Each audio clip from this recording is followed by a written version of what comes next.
Você sabe o que significa bioma na ecologia? Na ecologia, bioma é um espaço geográfico ou uma unidade biológica com características bem homogêneas, que são definidas por uma fitofisionomia, um solo, uma altitude, dentre outros critérios. São tipos de ecossistemas, habitats ou comunidades biológicas, com certo nível de homogeneidade. O conceito de bioma depende de vários profissionais, tá? Tem vários autores. Em 1916, o ecólogo estadunidense Frederick Edward Clements, originalmente como um sinônimo de comunidade biótica. Já o professor alemão Carl August Mobius, em 1877, ele falava de uma definição baseada nos conceitos anteriores da vegetação. Ele não usava o termo flora, como a inclusão também da fauna, né, incluindo o elemento animal. E depois, em 1935, o botânico inglês Arthur George Tansley incluiu também os aspectos climáticos e pedológicos. Tá? Pedológicos quer dizer de solo, certo? Ao conceito também chamando de bioma e de ecossistema. Na literatura biogeográfica brasileira, incluindo trabalhos do IBGE, da Embrapa e algumas leis, o termo bioma é muitas vezes usado como sinônimo de província biogeográfica, que é uma área determinada com base na sua composição de espécies presentes. O termo província florística é usado como se consideram as espécies de plantas, ou ainda como um sinônimo de domínio morfoclimático e fitogeográfico, usado por Absaber, que se refere a um espaço geográfico de dimensões subcontinentais, com a predominância de características geomorfóbicas e climáticas. E também é um certo tipo de vegetação. Logo, na realidade, em ambos os tipos de regionalização, a província biogeográfica e o domínio fitogeográfico aplicado a essas áreas da Amazônia, Caatinga, Cerrado, Mata Atlântica, Pampa e Pantanal são inclusos vários tipos de biomas, de acordo com o uso de tal literatura internacional. Particularmente, quando nós falamos dos biomas brasileiros, são os biomas principais, tá? Que existem subclasses, mas os biomas principais são, na região norte, Amazônia, na região nordeste, Caatinga, na região centro-oeste, o Cerrado. Ainda na região centro-oeste, nós temos o Pantanal, que ele vai ali naquela região pantanosa, que depois a gente vai fazer um vídeo explicando cada região. E nós temos a Mata Atlântica, que está na região sudeste, e nós temos Pampa, que é a região sul.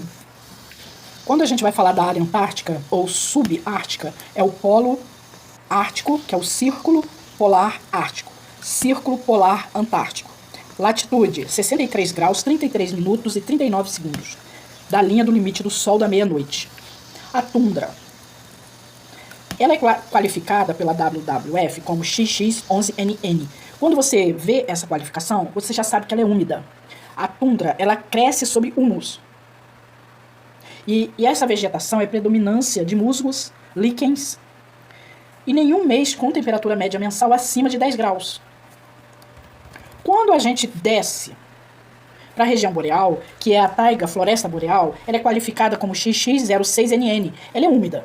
Tem as coníferas esparsas, a floresta de coníferas, são vegetações típicas, né, em 50 a 100 dias de temperaturas em média de 10 graus. O solo típico são o podsolo.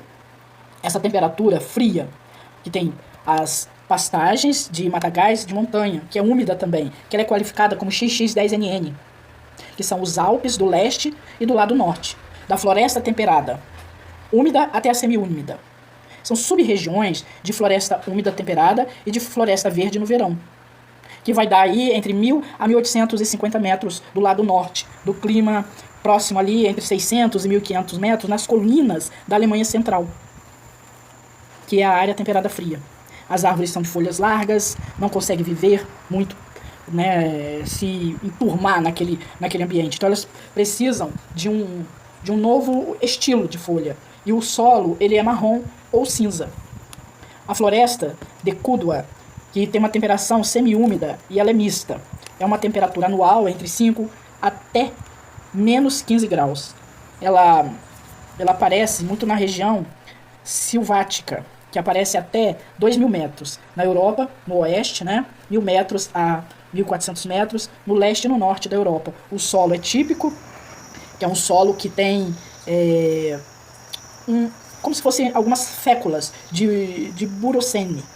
A pastagem, nesse contexto, ela é uma pastagem estilo savana, mas também matagal. E ela vai entre estepe, savana e pradaria. Ela é semiárida, e nesse caso ela existe um estepe florestal, que é um campo meio desértico, é uma paisagem lindíssima. A área temperada quente ou subtropical, que é trópico de Câncer, Capricórnio, né, nós estamos falando de astrologia, viu, gente? A gente já cai para uma latitude de 23 graus. Né? Por exemplo, eu estou agora no Rio de Janeiro. A minha localização, a latitude é 43 graus. Mas nós estamos falando agora do quente ou subtropical, que são 23 graus. Né? Na linha do limite do Sol do meio-dia, na superfície da Terra. Nesses locais, a gente tem mangue tropical, subtropical com XX14NN, que a água é salgada. Na savana e nos campos, que é a região de Pantanal, tem um clima temperado que ele lembra um clima tropical, mas ele é temperado. Quando a gente cai aí para a floresta tropical de coníferas, ele já desce entre X03NN, que ele cai no semiúmida. E na floresta mediterrânea de bosques e arbustos, nós vamos ter aí uma semiúmida e semiárida. Climas que se mudam muito repentinamente. Você subiu uma serrinha, você está num determinado local, de repente muda completamente a paisagem. Também pode ser chamada de floresta subtropical de inverno úmido, onde o clima é úmido no inverno, com perigo de geadas, e no verão ele é bem quente, bem seco. A vegetação ela é típica com carvalho, com a planta carvalho e as esclerófitas. Eu não conheço essa vegetação. O deserto dos matagais, que é a caatinga, ela é árida e semiárida.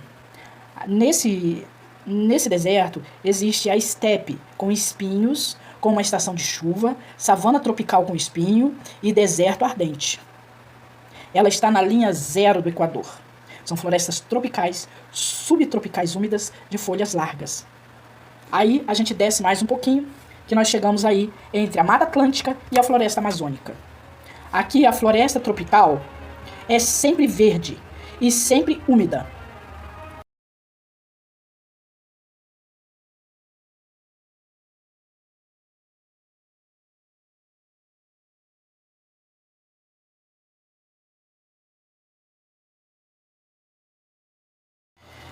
O que é a biocenose? Veja bem, quando você estiver lidando, vamos supor, tá? Vamos criar um cenário. Você é um detetive profissional privado e você vai auxiliar na coleta de dados junto com biólogos, arqueólogos, certo? Então, nesse momento, o coletor de informações, sendo um profissional da investigação privada, ele vai trabalhar na coletagem, auxiliando. Nesse momento, ele pode ali estar diante de uma situação onde ele vai ouvir o geólogo, o biólogo falar sobre biocenose, sobre biótipo, biótopo, entendeu? Então, por isso que a gente faz o trabalho de quê? De definir esses elementares, para que vocês tenham entendimento do que seja. Né? Para você não ficar olhando o que será isso, alguma coisa de beber, de comer, é um gás, eu tenho que correr, tá? Então, a biocenose, ela vem falar sobre a fauna, a flora, os micróbios, os seres vivos em geral. Os seres vivos, eles são a biocenose, que é o conjunto de comunidades formadas pelas populações dos organismos, das espécies de seres vivos interagindo entre si. Então, vamos agora fazer isso, aquilo. Aí ele vai usar o termo. Vamos agora. Ecossistema. É uma palavra que a gente escuta muito, mas nós estamos falando aqui no caráter, tá, do meio ambiente. Ecossistema é o conjunto formado pela biocenose e pelo biótopo. Certo? Aí você forma ali, porque o solo, as águas, o ar, a luz solar é o biótopo. Mas a biocenose é aquilo que vem habitar aquele lugar. Certo? Então, quando essa conjunção acontece, aí nós temos o ecossistema. Vocês entenderam isso? Isso cai muito também, gente, em provas, tá? Principalmente quando é da minha escola, que é o Sofintec, a gente faz esse estudo, aprofunda nesse estudo. Para quê? Para que você tenha uma noção profissional da coisa, né? Ao conjunto da biocenose interagindo com o biótopo, damos esse nome, ecossistema, certo? Aí sim, a gente parte para o outro degrau, que é o bioma. Um conjunto de ecossistemas que constitui um bioma. Então você precisa aprender a fazer todo esse processo de passo a passo para ter um entendimento do que é o que, de quem é quem. E o que é uma biosfera? A biosfera, ela é o conjunto de todos os biomas da Terra. Aí constituímos a biosfera da Terra. As comunidades subclímax e comunidades clímax são biomas florestais que foram degradados por desmatamentos e queimadas e que ficaram com o biótopo desabitado.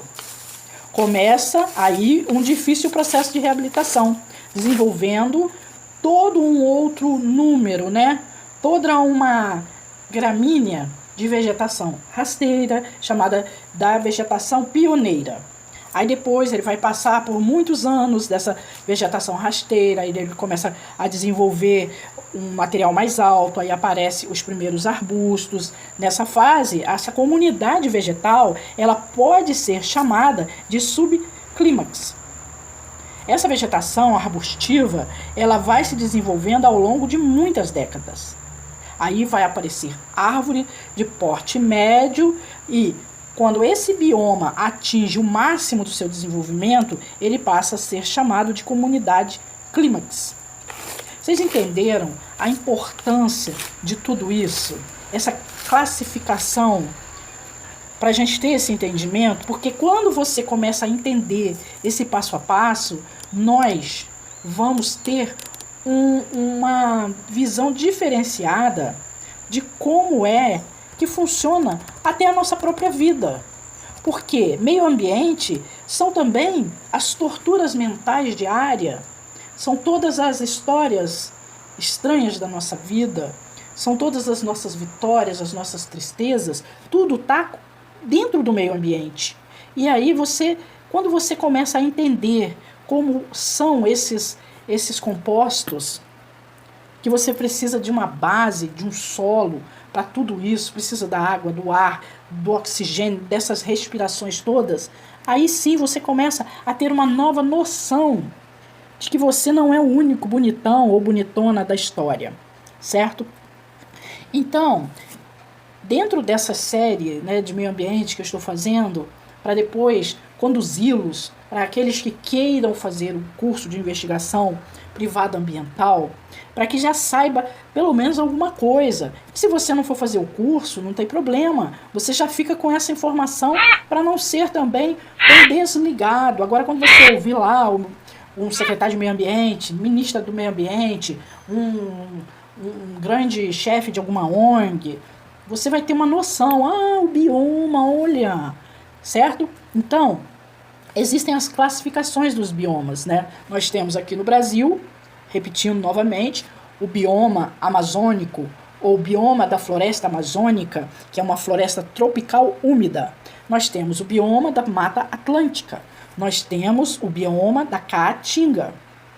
Existem outros biomas, tá? Que é o bioma do Cerrado e Savana do Centro-Oeste brasileiro, o bioma da Caatinga e Savana Seca do Nordeste brasileiro, bioma do Pantanal e Savana Alagada do Oeste brasileiro, bioma do Serengeti nas savanas da África, bioma Pampas Gaúcho no sul do Brasil, bioma Pradarias, bioma Estepes, bioma Deserto do Saara, bioma da Líbia, bioma do deserto da Arábia, deserto de Kalahari. Olha quanta coisa importante. Nós ainda teremos outros fatores para a gente falar dos fatores inerentes ao biótopo, mas isso deixaremos para um outro momento, porque tem a ver com o clima, com a irradiação solar, que tem muitos períodos, né, na constante solar, que são vários ciclos. Existem os ciclos de 11 anos, existem ciclos de 22 anos, de 50 anos. Então tem outros ciclos interessantes que algumas irradiações elas atingem a Terra. E durante os últimos 800 mil anos, o período dominante da oscilação glacial e interglacial era de 100 mil anos, que corresponde à alteração de excentricidade e de inclinação da órbita da Terra. Durante o período de 3 a 8 milhões de anos atrás, a oscilação dominante correspondia a um período de 41 mil anos da obliquidade da Terra, que é ângulo do eixo. Isso refere a oscilações do reflexo da Terra no mundo bidimensional, que existe uma variação orbital, uma simplificação da realidade no espaço tridimensional.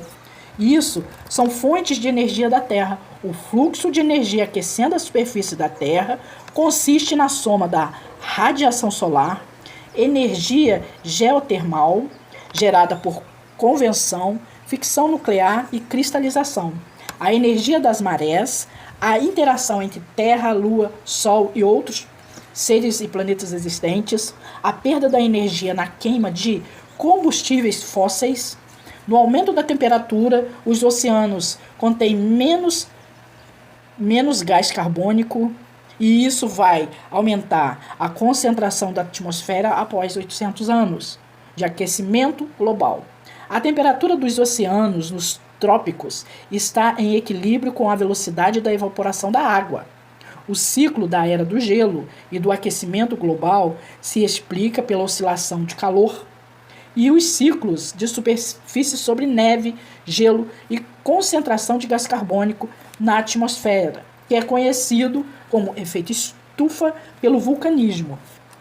Desde 1979, a temperatura sobre a Terra subiu 2 vezes mais rápido do que o oceano. Então, a tendência aconteceu entre 1979 e 2005, 0,13 graus por década. O mais importante é que a irradiação solar é o calor do Sol que atinge efetivamente a superfície. E o calor que essa mesma superfície perde para o espaço, acontece o quê? As nuvens de areia, o pó, a cinza vulcânica no ar que reflete sobre o calor do Sol, como também reflete o calor da superfície. A neve e o gelo, elas esfriam ao redor. São espelhos que refletem o calor do Sol, como também sublimam a água, diminuindo o efeito do Sol. Uma nuvem que chove não é estática, ela é dinâmica, ela é alimentada por correntes úmidas de ar, senão ela pode desaparecer. Evaporar a água necessita de calor, condensar a água gera calor, distribuindo assim o calor dos trópicos de toda a Terra. 1000 metros acima de temperatura no ar é mais do que 5 graus mais frio, ou mais ou menos 3 graus. A umidade do ar saturado aumenta por volta de 30% a cada 5 graus, mas a precipitação é como uma chuva acima de 0 grau. Assim, a geleira cresce antes de morrer, por aquecimento climático. Belém, no Brasil, 24 metros, Amazônia. Temperatura média, 26 graus. Precipitação média, 2,89 milímetros. A Antártica tem uma precipitação média anual estimada por volta de 400 milímetros, a uma temperatura anual de menos 6 graus por volta do nível do mar. O período vegetativo reduz-se 1,2 semanas a cada 1.000 metros acima. A atmosfera idealizada, ela contém 6 toroides atmosféricos em volta da Terra, separados por jet streams, que também explica a aridez ao redor do Trópico de Câncer ou do Trópico de Capricórnio. Zonas de alta pressão seca, ar que desce e é seco. Ao redor desse ciclo polar, a evaporação é muito menor do que ao redor do Equador, que são as zonas baixas de pressão úmida, vapor d'água, do ar, que sobe e condensa. Os dois lados são quentes e assim contém muito vapor d'água, que é uma circulação da atmosfera. Isso significa que nessa classificação climática, a precipitação média é a temperatura média. O clima define a vegetação em primeiro lugar. Além do clima, da temperatura, da precipitação, da biorregião é gerado pelo histórico dos seus seres vivos, do solo, da água, da geologia e do relevo. Então, nós temos que entender toda uma dinâmica de uma tabela, onde nós vamos ainda fazer alguns vídeos explicando sobre a tundra de arbustos, a tundra de campo, as coníferas de verão, a aridez, o estepe, floresta de folhas, floresta úmida temperada, floresta subtropical, floresta tropical, savana úmida, savana seca, savana com espinhos, estepe com espinhos, deserto, aridez. Se nós tivermos esse entendimento, nós teremos aí uma outra visão ambiental, onde a maioria dos profissionais, eles ainda não estão climatizados com isso. Existem muitos estudos. Esses estudos eles já estão em curso, 1929, 1800. Na época de Platão se preocupava com o desmatamento. Já em 1947, Leslie Rosenlehr descobriu e definiu a zona de vida com 3 indicadores. Quando a gente fala zona de vida, é zona de vida, fauna, flora. Flora são os animais. E existem nomenclatura que o ser humano é o bicho-homem. Então ele já está ali dentro da classe dos mamíferos. Então vamos lá. Ele definiu essas zonas, né, o Leslie. Número 1, temperatura anual média, que é a biotemperatura. O dado abaixo de 0 grau ou acima de 30 graus, eles foram eliminados desse cálculo. A precipitação anual média é uma fração entre a evotranspiração anual média e a precipitação anual média. A linha das árvores é por volta de isotermo da temperatura média mensal, que são 10 graus do mês mais quente. E assim, a temperatura média de 10 graus nos trópicos. A linha da neve é um pouco mais quente, que menos 1 grau sobre as rochas nuas e um pouco mais quente que menos 3 graus sobre neves e gelo, que são zonas climáticas por altitude. Ah, mas isso todo mundo sabe, que uma rocha pelada, nua, ela vai ter uma precipitação mais quente, que é menos 1.